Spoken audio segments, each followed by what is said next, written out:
Ciao, oggi voglio finalmente raccontarti un'esperienza un po' speciale. E no, non è quella che stai guardando quando ho provato una ruota molto interessante sull'argine del fiume a Parma, in un contesto piuttosto fangoso.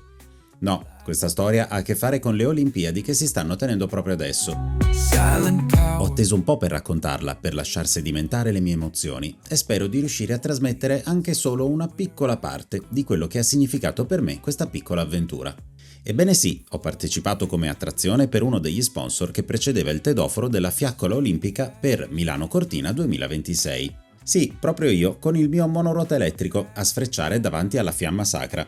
Beh dai, non è che sfrecciassimo davvero, in realtà si andava a passo d'uomo, insieme al corteo che appunto procedeva molto lentamente. E non ero solo io, sono stati coinvolti tantissimi appassionati da tutta Italia che mi hanno mandato tonnellate di filmati da altre tappe del tedoforo. La fiaccola infatti ha attraversato decine di città e le loro impressioni sono sempre state fantastiche. La gente ci ha visto non solo parte della festa olimpica, ma come dei piccoli eroi moderni. Io l'ho vissuta come un'avventura piuttosto simpatica, tra emozioni, sguardi stupiti della gente e un paradosso che direi emblematico, al quale arriverò tra poco.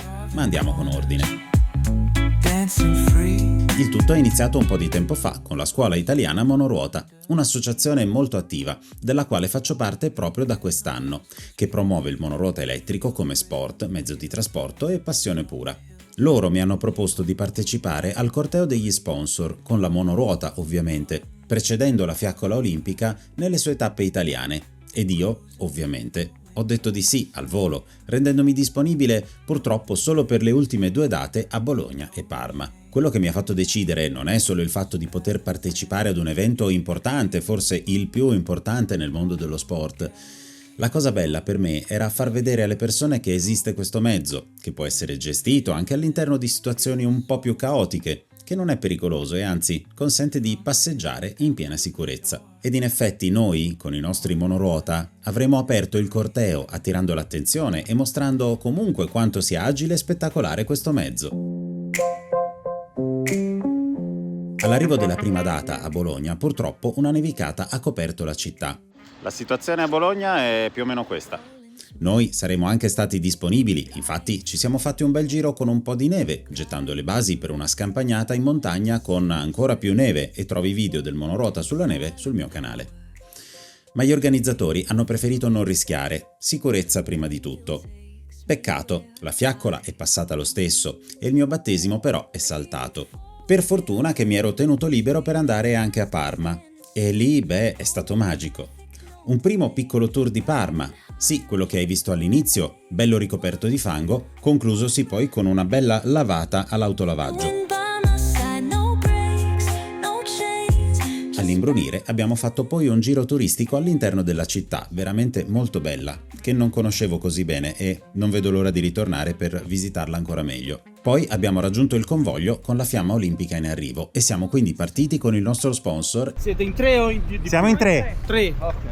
Niente, hanno beccato San Maker, ragazzi, lo arrestano finalmente.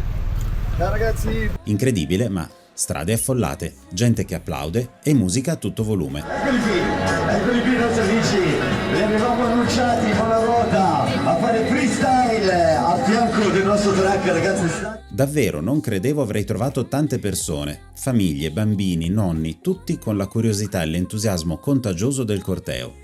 E tanti immancabili smartphone in mano. Alcuni ci guardavano come se fossimo supereroi. Io zizzagavo piano, ballando un po' sul monoruota, per tenere il ritmo della manifestazione e avendo la possibilità di incontrare i tedofori in attesa della fiaccola e pronti a partire. Con un po' di trasporto e di entusiasmo per l'evento olimpico, noi con il nostro mezzo abbiamo aggiunto davvero quel tocco futuristico e innovativo. Devo dire che la città di Parma ha risposto alla grande, ovunque applausi e sorrisi. In centro ci siamo anche staccati dal corteo attrezzato e abbiamo potuto procedere con il tedoforo autonomamente. E la fiamma mi ha dato un brivido unico. Sentivo l'energia della città, della gente, mi ha fatto sentire parte di qualcosa di grande. Non ero un tedoforo, ma il mio ruolo di sponsor con la Scuola Italiana Monoruota mi ha concesso un punto di vista immerso all'interno dell'evento. E questo me l'ha reso ancora più vivo. E ora, il momento paradossale che mi ha fatto riflettere parecchio. Saprai che circa un mese fa sono stato multato per l'uso del monoruota. Questa è una storia che ho già raccontato in un altro video, se non lo hai fatto guardalo perché ci sono novità importanti sulla legalità. Ma insomma, qui stiamo parlando di polizia contro monoruota. A Parma la polizia scortava il corteo del tedoforo e in pratica scortava anche noi. Moto della polizia di fianco e davanti con le luci accese, ma non contro di noi, bensì a proteggerci nel corteo. Assurdo! E c'è di più, a un certo punto un poliziotto in moto mi si è affiancato, mi guarda da sotto il casco e mi fa l'occhiolino, come a dire, grande, che mezzo spettacolare, quasi quasi ti invidio. Da multato a scortato VIP in poche settimane. È stato un momento di complicità totale che ha reso tutto ancora più surreale e divertente e davvero penso che le forze dell'ordine con un mezzo del genere sarebbero molto più capillari ed efficaci in determinati contesti. Un'esperienza che alla fine posso davvero definire trionfale. Passando per scorte poliziesche e occhiolini complici, questa esperienza mi ha confermato quanto il monoruota sia un mezzo incredibile, agile, ecologico, spettacolare. La gente lo ha adorato, applausi, foto, incoraggiamenti ovunque e con altri monorotisti abbiamo creato un'onda di entusiasmo per le Olimpiadi del 2026. Chissà che in futuro non si possa addirittura proporsi come tedoforo su una monoruota. Dopo aver visto altri tedofori su golf kart e motociclette, dato lo spirito dichiaratamente inclusivo nella selezione dei tedofori, io lo vedo abbastanza possibile, no?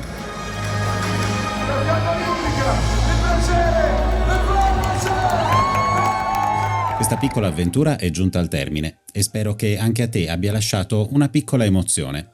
Magari ti ha fatto venire voglia di imparare ad andare in monoruota e allora in questo caso ti lascio un link in descrizione all'associazione che ha permesso il tutto, Scuola Italiana Monoruota, che da anni forma monoruotisti e istruttori di monoruota.